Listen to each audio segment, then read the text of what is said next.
Hey, welcome back to the channel. Today we are continuing our conversation on the things I used to do that I won't do no more. Number 4 and 5. So this should not be a long video. Number 4, I will not allow the government and banks to hold a lot of my money without paying me any interest. So you guys remember when you were growing up and people would tell you, especially like your grandparents or your parents would tell you, you gotta save your pennies up for a rainy day, put them in the bank for a rainy day, put your money in the bank.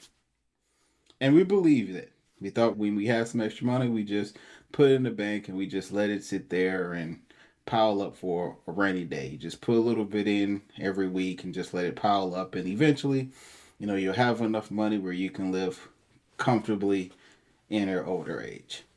So, no, our grandparents and parents did not lie to us, but things have changed a little bit. So, back in the day, a lot of our parents' time and our grandparents' time, so they had pensions and Social Security that they can rely on. So most of the companies back then paid some type of pension.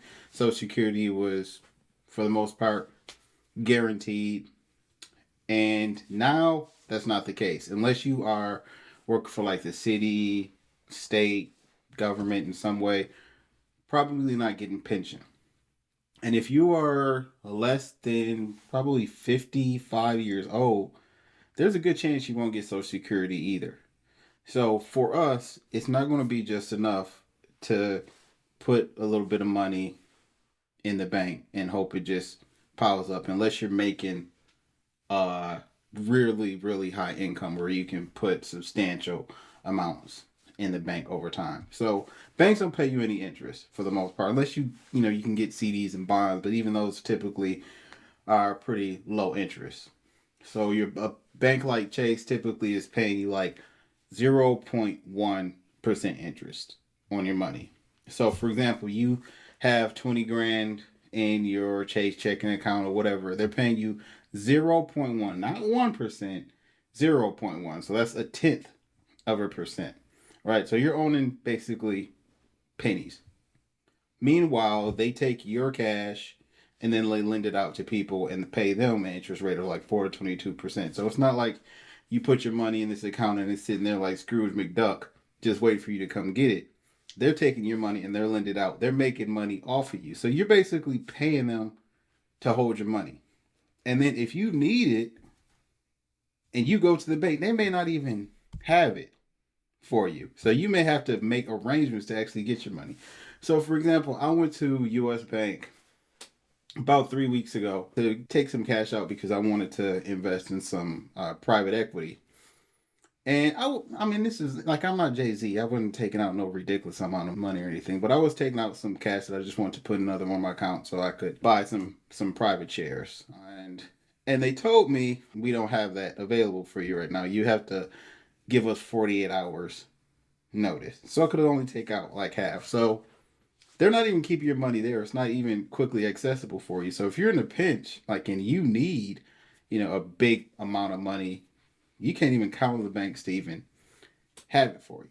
So instead of just putting your money in the banks, what you want to do is you want to use banks for like your expenses, operating expenses and such, and a little bit of like your rainy day fund. But for the most part, you want to be able to take that money and put it into accounts or assets that are actually going to earn you a return on your money because then you can earn interest compounding over time that can get you, closer to your financial goal, particularly in your elderly age when you want to, well, not even elderly, but whenever you want to retire so that you can have that comfort that you've been able to build assets and wealth over time with the contributions you're making into the market. And you're not going to get that just going with the bank. Same can be said for what you're contributing to the government from the standpoint of your taxes. So if you're getting a lot of money back from your taxes every year, some of you guys may be looking forward to that this year. Like almost tax season. Yeah, I've been looking for them going to give us some money back. If you are getting a lot of money back, that's not necessarily a good thing because that's basically like giving somebody giving the government an interest-free loan. A friend of mine actually pointed that out to me. So, for instance, let's say you're getting 10 grand back this year, right? You think like, all the things you can do with this 10 grand. However, what you've done is you overpaid for the last year or so.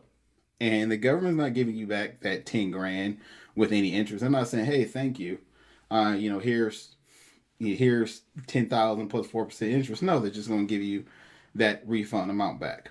Meanwhile, if you would have kept that money, you could have taken that same 10 grand or whatever and put those into like treasury, bought some treasury bills at like 4% and earned 4% on your money. So just think about it from a standpoint, if I was to come to you and I said, hey, why don't you give me 5 grand, and then, a year I come back and give you the 5 grand and don't give you any interest for you. You don't even really know me. Like, that's not really a good deal. You can say the same thing for like your cell phone bill. Like, you wouldn't overpay your cell phone bill every month just so you can get a big return at the end of the year. Like, nobody really want to do that. But you've been conditioned to do it that way, thinking it's the best way to do things. Now, the other side of that, now, you don't want to be in a situation where you have to write a big check to the government either, because I know that can be stressful, but you ideally want to be in that lane where you either have to write a small check, pay them a small amount when taxes due, or you're getting a smaller return.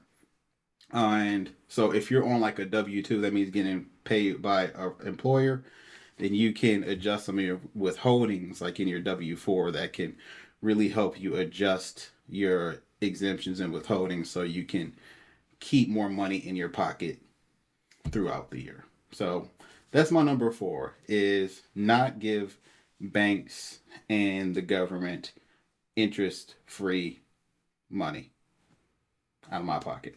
All right, and number 5, full circle about this whole things I used to do that I won't do no more, is beat myself up thinking about past mistakes. And this is something that I used to do constantly. Like, I would make a mistake, or I make a bad decision, or not even, sometimes it wouldn't even be a bad decision, but the results just didn't go the way you expected them. And I would keep beating myself up over and over. Like, why do I do that? What if I would have done this? And what if I would have done this? And I would overthink it and overthink it. And eventually, you just gotta learn, just like let things go. Sometimes you make mistakes, and sometimes we make bad decisions, but with the best of intentions. Sometimes we make good decisions and they just don't have great results. But you can't change what's happened in the past, and it doesn't do you any good to keep beating yourself up or lamenting about it over and over and over again. So just focus on the present and the future.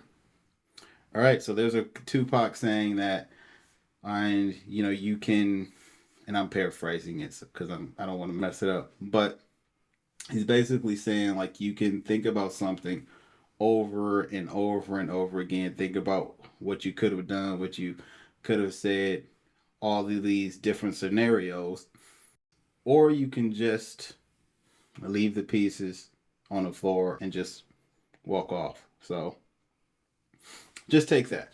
So sometimes it's just necessary to just leave the pieces on the floor and just move on. All right, so that's number 4 and 5. So I appreciate you for joining me on the things I used to do that I won't do no more series. If you would like to add anything in the comments about things you used to do that you won't do no more, please do so. Please hit the like button and subscribe. So I'll see you next time.